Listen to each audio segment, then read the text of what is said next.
So in the best of times, diffraction is a really hard topic, and this is hardly the best of times, and so it's a little bit worse now that we're all on our own and trying to figure it out for ourselves. So I'm here for you. Let's take a deep breath. What is diffraction? So diffraction is what happens when we have light encounter an obstacle and it bends as it goes around that obstacle. So that's really important, because if you threw a bowling ball at a wall, it wouldn't bend, it would bounce off the wall, right? But that's not what happens with light. Sometimes light reflects, but it also diffracts, it also bends. So this is really important because it tells us something about the nature of light. Now, when it bends, just like ripples of water waves, it will encounter other light waves, and when it does, those light waves will interact with each other. And when they're doing the same thing, they build each other up, and we call this constructive interference. When you're looking at light, that means the light looks brighter. And if they're doing opposite things, like one is in a peak and the other one's in a trough, then they'll have destructive interference. If you're looking at light, this means the light looks dimmer. It could even be completely dark. So when we look at a diffraction pattern, that means that we'll see bands of bright light and bands of darkness.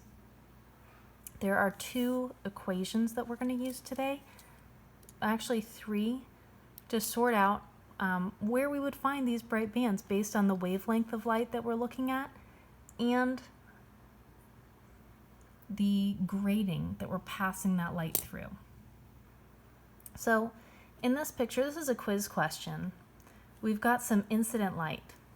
When that light comes to the barrier, it bends. We measure that bend based on how far it bends away from that straight line direction, that n=0 direction. So R there would be a good angle that we could measure. That first picture is a nice picture of what we think of when we think of diffraction, because we see that the light is bending around the obstacle, which is the cloud. So here we have our first problem. It says we have light with a wavelength of 510 nanometers is made to pass through a diffraction grating. The angle formed between the path of the incident light and the diffracted light is 12 degrees and forms a first-order bright band.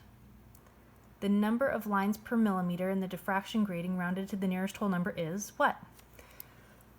So our first equation that we need to use is d sine theta equals m lambda.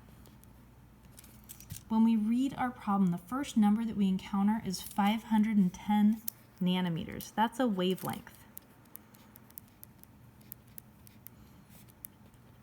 That little n, we read nano, and it means times 10 to the negative 9. So we have 510 times 10 to the negative 9 meters. That's really little. It's going through a diffraction grating. The angle formed between the path of incident light and the diffracted light is 12 degrees. That's an angle. That's our theta value. So 12 degrees is our theta value. It forms a first order bright band. That means the m value there, or you know what, I think that this program uses n. It doesn't matter, it's just a number. That's right, it's an erasable pen. It's really awesome. And then it says the number of lines per millimeter in the diffraction grating is what? So that means the only number left, the thing that we're trying to find here, is d. So let's find it. Okay.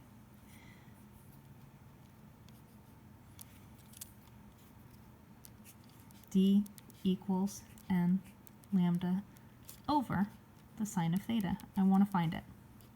D is the distance between those slits. It's like the slits in a picket fence, but really, really, really small because we're passing light through it.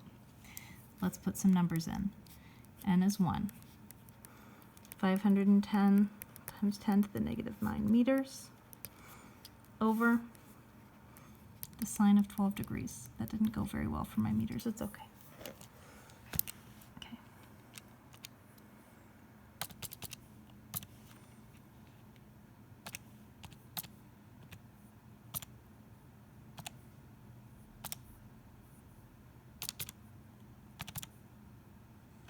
Got a lot of parentheses there, it's all right. So I have 2.45 times 10 to the negative 6 meters. But I'm not done. That number represents the distance between the lines. So if you could imagine my diffraction grating as being like a picket fence, the distance between those spaces, that would be D. But that's not what the problem is asking me. It's how many of those lines are happening per millimeter. How many of those lines do I have per millimeter? So what I need to do now is take the inverse.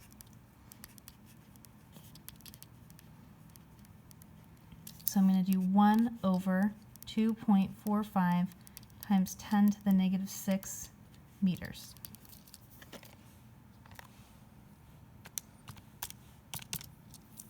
And I get 408,000.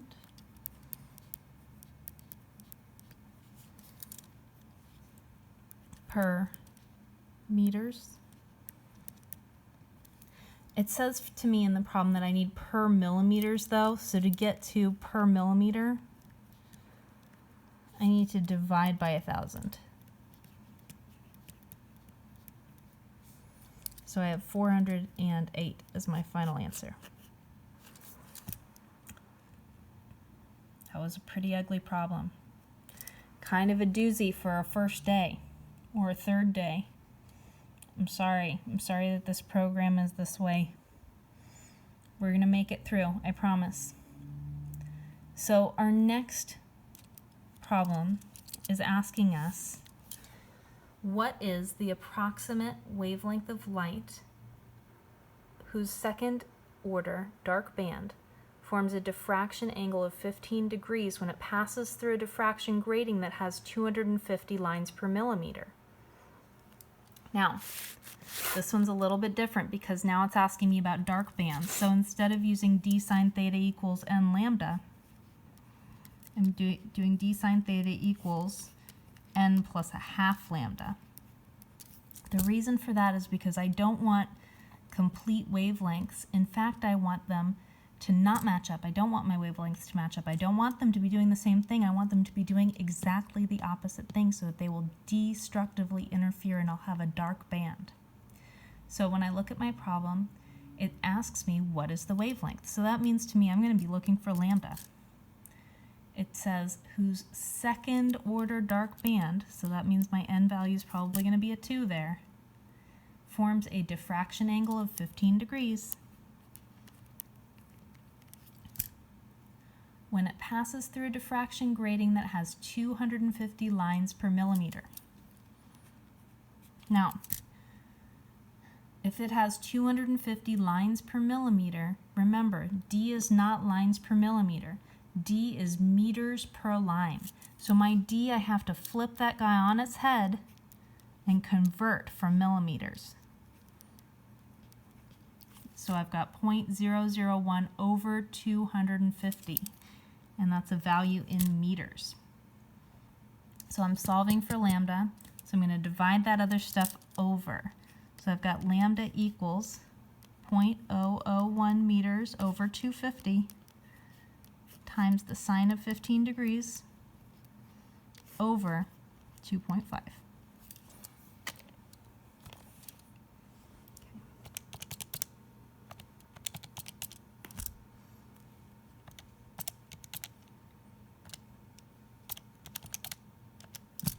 And I got 4.14 times 10 to the negative 7. Now, normally when we talk about light, we don't talk about it in meters, we talk about it in nanometers, which is times 10 to the negative 9. So to get to times 10 to the negative 9, I need to move my decimal place 2 places to the right. So that's the same as saying 414 nanometers. And that matches my answer on the page. So I feel pretty good about that.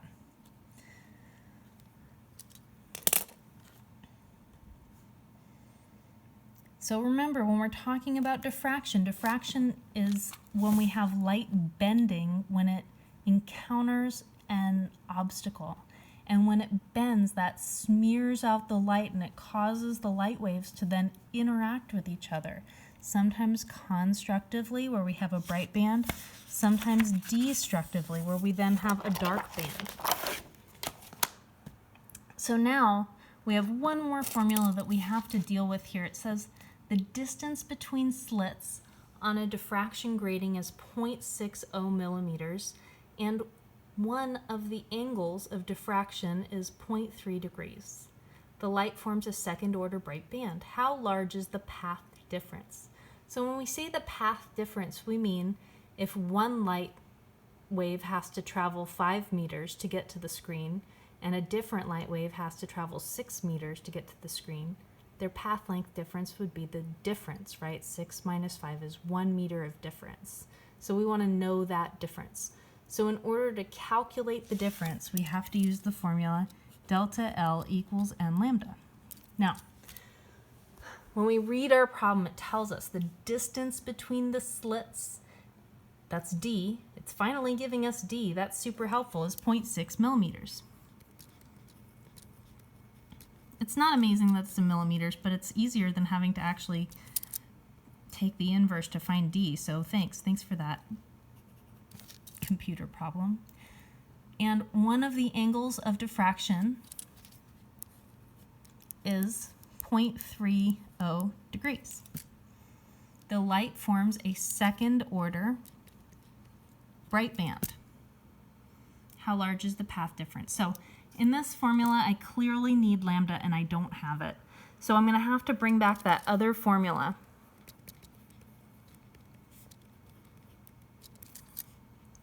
To find lambda. So if I want to find lambda, I have to divide over n. I have lambda equals d sine theta over n. So now I'm going to substitute in. Yay, algebra!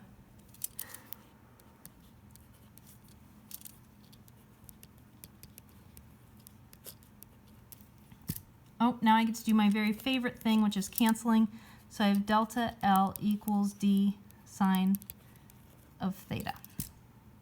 These things I have, I can figure this one out. This is good. So I have 0.6 times 10 to the negative 3 meters times the sine of 0.3 degrees.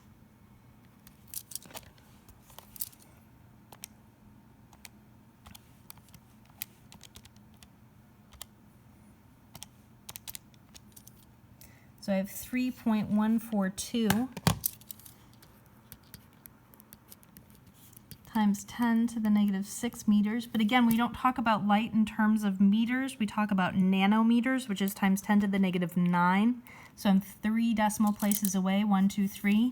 So that's 3,142 nanometers, which matches my answer on the screen. So I feel pretty darn good about that one. For number 9, it's just asking me to identify which formula to use. Hopefully you know that one by now. Now, if you are having trouble with these things, you have tools in the Edgenuity program where you can take notes while you're watching the lectures and then use those notes on the quizzes. So do use these tools to your advantage. You're allowed to have notes on the quizzes.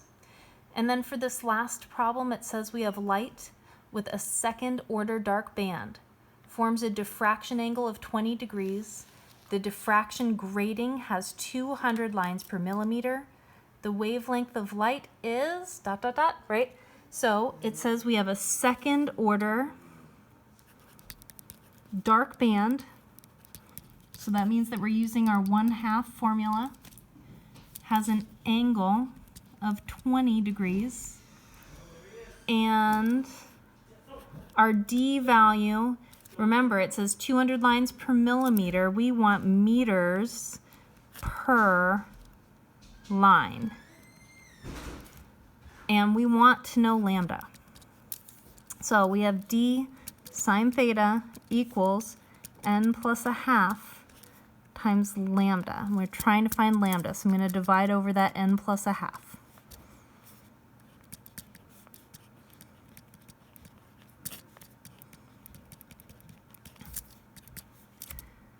Okay, 0.001 meters over 200 lines times the sine of 20 degrees over 2.5. So now we're ready to pull out our calculator. And you'll notice that in my calculator I do lots of steps. That's fine. If you do one step, that's also fine. But please, if you do only one step, use parentheses. So I got 6.84 times 10 to the negative 7 meters. We don't talk about our answer in meters though. We want nanometers, which is times 10 to the negative 9. So I need to bump my decimal place over 2. So that's 684 nanometers, which matches my answer quite well.